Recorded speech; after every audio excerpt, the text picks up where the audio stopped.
Hoje a gente vai estudar sobre a lei de Coulomb.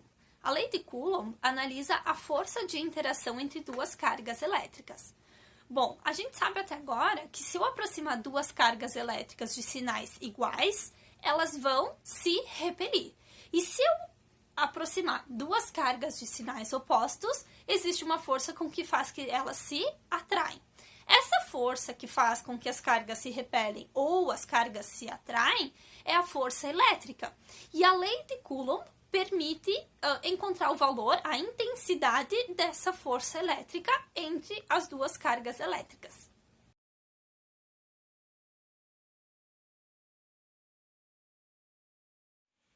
Então, a minha força elétrica é dada em newtons e essa equação eu vou multiplicar a constante eletrostática, essa constante ela vai depender do meio onde as cargas estão, vezes Q1 e Q2, que são as minhas cargas elétricas, a unidade de medida é Coulomb, dividido pela distância entre as duas cargas elétricas ao quadrado.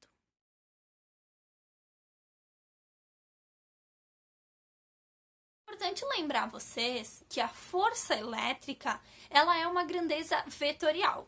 Isso significa o quê? Que ela tem uma direção, um sentido, um valor numérico e uma unidade de medida. Ou seja, vamos relacionar isso com o vetor. Quando eu tenho um vetor, eu sempre vou analisar a direção do meu vetor, o sentido do meu vetor e o valor numérico dele, o quanto ele vale. Né? Numa grandeza vetorial é a mesma coisa. Então, o que significa? Aquela fórmula que eu acabei de apresentar para você sobre a força elétrica, eu tenho que saber qual é a direção dessa força elétrica, qual é o sentido dessa força elétrica e qual é a intensidade dela. E a unidade de medida, eu já falei para vocês anteriormente, é Newton. As duas esferas representam duas cargas elétricas positivas.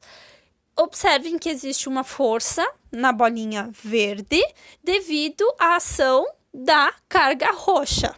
E na bolinha roxa existe uma força devido à ação da carga verde. Ou seja, essa força elétrica, cada bolinha tem uma força elétrica. Qual é a direção dessa força elétrica? A direção é na mesma reta que une as duas cargas. E o sentido? O sentido, observem que as esferas estão se repelindo. Então, o sentido de repulsão, né? Devido às cargas serem iguais. Bom, antes de finalizar, a gente vai ter que falar um pouquinho da relação entre a força elétrica e a distância, tá? Elas são inversamente proporcionais. O que isso significa? Que conforme eu aumentar a distância entre as minhas cargas elétricas, o valor da minha força elétrica vai diminuir. Para facilitar um pouquinho, vamos ver este exemplo. A gente tem uma distância de 1 metro e a força elétrica entre essas duas cargas equivale a 20 coulombs. Se eu dobrar a distância, eu passei a distância agora para 2 metros, o que acontece com a minha força? Ela diminui de forma inversa do quadrado da distância. Então, onde antes era 20 coulomb, agora passa a ser a 5 coulomb. Por hoje era isso, espero que tenham gostado e até uma próxima. Tchau!